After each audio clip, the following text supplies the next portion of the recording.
even before that, we dealt with the theoretical underpinnings of the econometrics. And as the lecture proceeds, we will unravel various aspects of econometrics, and we also focus on various regression models and its derivations. In the current lecture, we will discuss the SRF concept of SRF, OLS, and we further discuss the assumptions of PRF because OLS is based on the whole regression or whole econometrics is based on certain assumptions, and assumptions of PRF is of lots of significance in that account. First, initially, we need to better understand the SRF, sample regression function. In order to better understand that, we need to make sure we know the difference between population and sample. So, population as not vaguely determined, or is not what we generally think of commonsensically. Population is not the whole population of a region or whole population of a country or nation or the world, but rather population is what the investigator defines. So it's very objectively defined by the investigator based upon the research aims. So whatever research aims he or she has, so they basically define a set of data as a population. And since analysis out of population is sometimes difficult because population can go up to some lakhs of data entries. So rather than just doing operations on population front, we take out certain samples so that we can comfortably do data analysis or regression through that. So, but if, for example, if you have n elements of population, then it is quite possible that you will have n number of samples. So, which sample to be selected is another dilemma which we'll face while approaching the problem of econometrics or regression. So these issues can be dealt once we understand better SRF. So sample regression function is analogous to the population regression function. It's just as same regression line, same population regression line. We use y hat or y cap.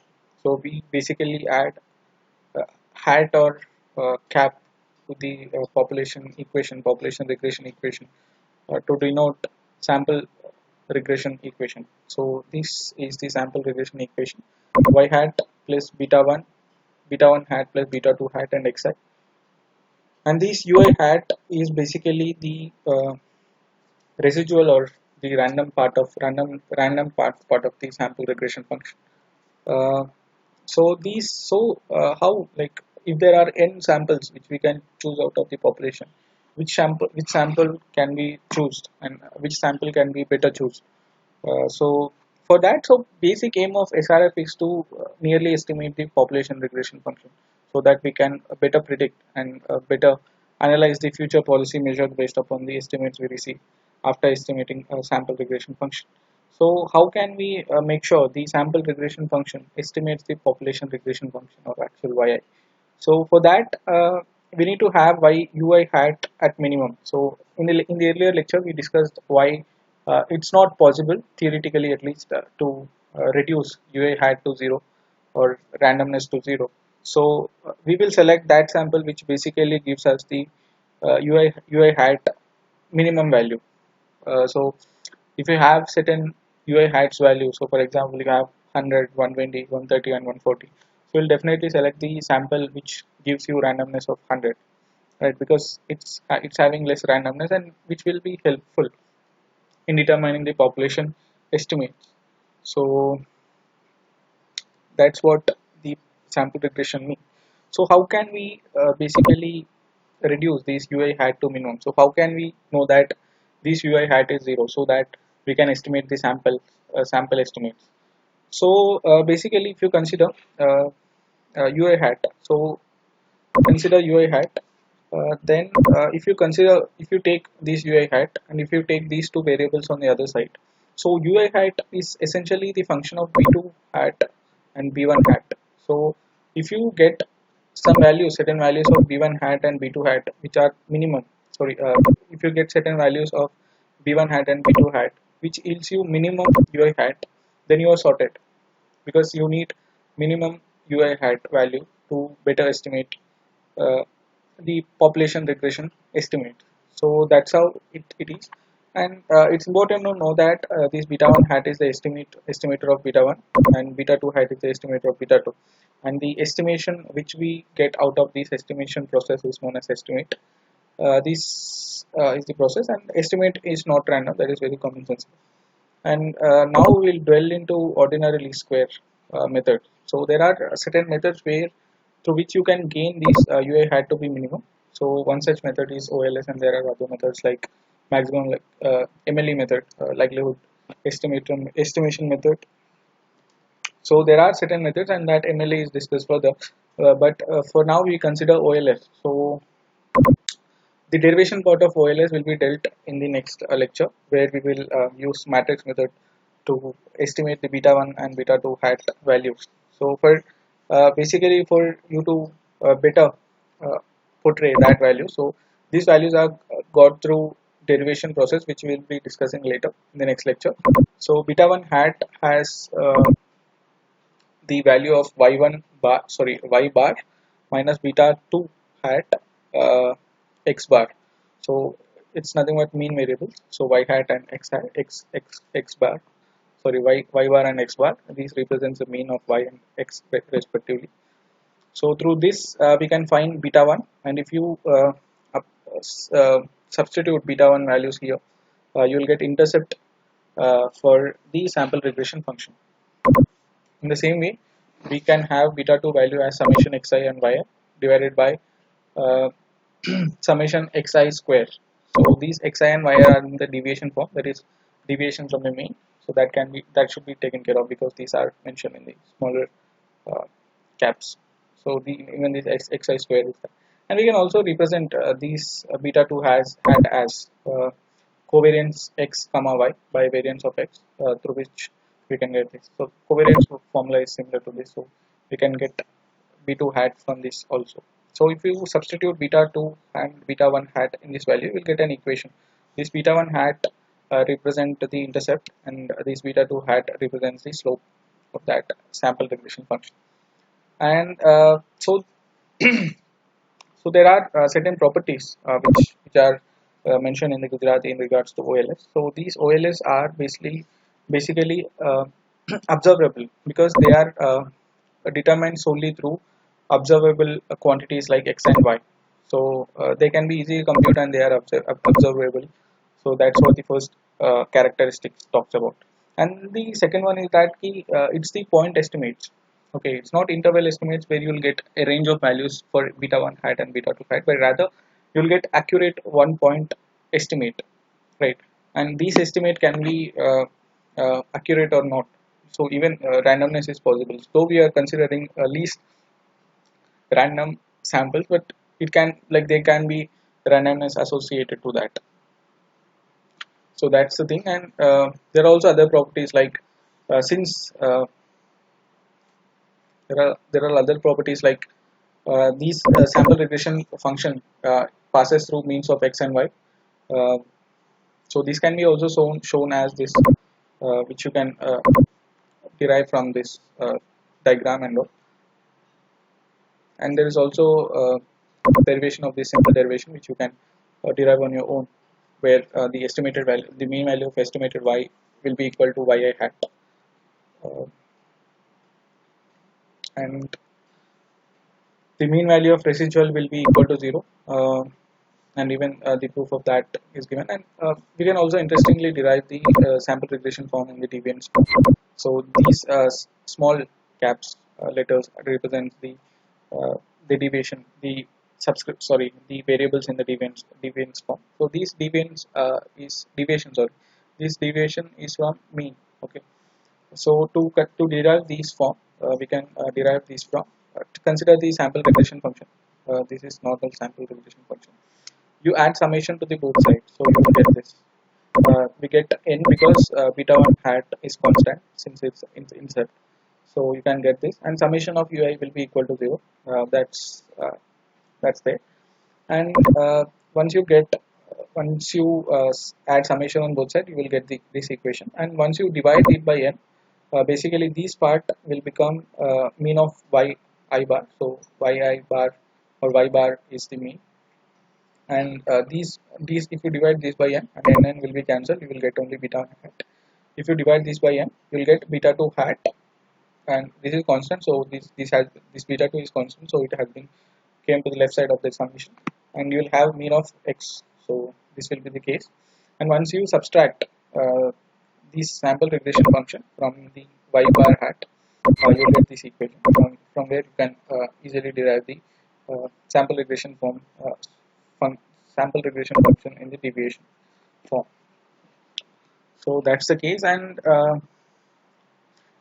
if our objective is to just derive beta 2 hat and beta 2, or to basically estimate beta 1 and beta 2 of population regression function, then our investigation MCF. But rather, as we discussed earlier, the whole aim of the econometrics is to basically predict and analyze the future values of that.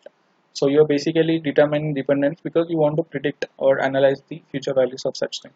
So for that, see, even if you consider SRF, we are considering SRF to estimate PRF, thereby estimating the or forecasting the future value. So, in a way, PRF is the center point of the whole analysis. So, to better understand the whole analysis, we need to consider the variables upon which PRF is based, and we need to consider the assumptions on which we are investigating. So, to better understand that investigation process, we need to consider the assumptions of the PRF. So, there are 7 assumptions which are required to be studied to better understand the regression. So first one is that it is linear regression model. So there are two types of regression models, that is non-linear regression model and non-linear regression model. This is the form of standard regression model yi equal PRX. Sorry, this is standard population regression function, that is yi equal to b1 beta 1 plus beta 2 hat, sorry, beta 2 into xi, and this is linear, right? So since there is no power raised or any other form, so this is simple linear equation, and the linear regression model assumes that we should be see for linearity. The linearity is not in terms of variables, but rather linearity in terms of parameters. So you should not have let me clear this. So you should not have the equation basically.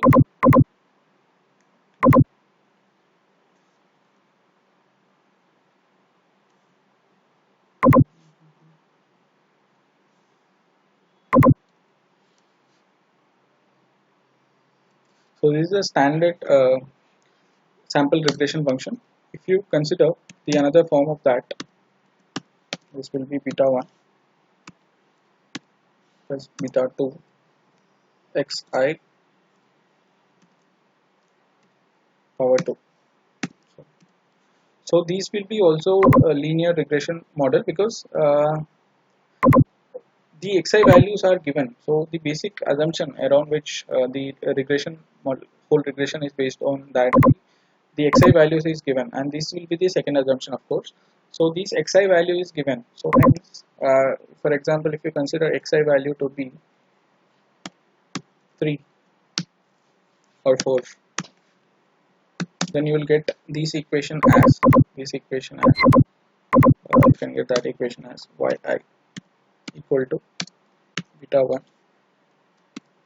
plus beta 2. This is 4, so you will get 4 square 16, right? 16. So this is also linear regression model or linear regression function. So what if the variable, so this is the case where variable is not linear, but the parameters are the linear. But what if the parameters are not linear? For example, beta 1, beta 2,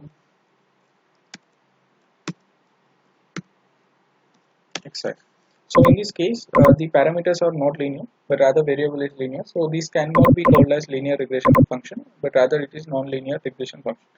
So this is the assumption 1 of the regression. Assumption 2 follows simple, that is fixed. We have fixed values of independent values.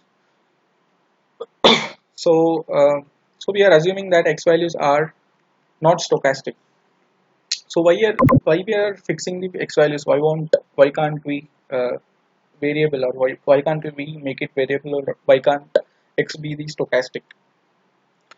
There are two major reasons for that. First it is done to make sure the whole process or analysis introduced to the reader should be out of any complexities. It should be very simple. And the second reason is that in many experimental situations, you analyze the dependence of one variable on another given a variable. So you are assuming a variable to be fixed. So this is not unrealistic to assume the assumption, but rather it's also possible that your x variable can be stochastic also. And if you are considering x variable to be stochastic, then we can't call this as classical regression linear regression model, but rather we call it as neoclassical linear regression model, uh, which will be discussed in the further lectures, of course. The assumption 3 follows that zero mean value of disturbance. So the mean value of disturbance will be zero. This follows a very simple analogy. So if you are considering zero mean value of disturbance, then you are saying there is no specification error mentioned in the or specified in the model. So you have taken every variable which basically are important and need to be considered in the model. So we are saying that the model is specified correctly. So it has no specified error because of zero mean value of disturbance. And fourth assumption states that we have homoscedasticity or constant variance of UI. So to consider this, to better understand this model, basically consider an example where the consumption is dependent upon the income. So we know that as income rises, consumption will rise. So this is through various consumption functions they have given in the micro and macroeconomics. So what if these assumption 4 doesn't make uh, an attempt to explain that there will be an increase in consumption due to increase in income, but rather it talks about rate of increase. So how much if the income increase, so how the rate of consumption is raising across the various income groups, right? So if that uh, rate of change in consumption due to change in income is varied across different income groups, then we can say there is a problem of heteroscedasticity, right? And assumption for states that there should be homoscedasticity or constant variance of UI, and this can be also better explained through diagram which is present over here. Huh. So if you consider these are the different income groups x1, x2, and xi.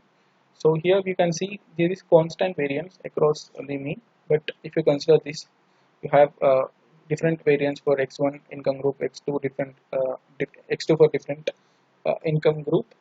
We have different variance, and even for xi, you have different variance. So that's the case, and option assumption 4 deals with that issue. And assumption 5 says that there is no autocorrelation or serial correlation between the disturbances terms, that is ui and uj. For example, if you consider two random elements, that is uj and uj, for income groups xi and xj, so their covariance will be equal to 0. That is, there will be no relation between them. And this is very realistic to assume because in cross-sectional entities, if you consider the cross-sectional data, there is very less probability that the randomness of two elements are related, unless until you consider two independent variables which are very highly related or which is nearly related. You will not find you will not come across the uh, autocorrelation or serial correlation. But in the time series where you are considering only one or only fixed independent variables across various time zones, then you may have problem of autocorrelation. So this can be the thing. And assumption 6 states very basic assumption that the number of observation must be greater than the number of parameters, because if you are having two uh, parameters to define, you should at least have two equations to basically estimate that two parameters. And assumption 7 states that the x value should not be same across the uh, sample. So there must be different values for sample. So technically it can be said that the variance of x variable should be not same or should be positive number, right? So that's how it states. And these are the, it's important to know that these are the assumptions of PRF and not the sample regression function. In the next lecture, we'll deal with the derivation parts of the OLS method, and in the later lectures, we proceed to another chapter on econometrics. Thank you.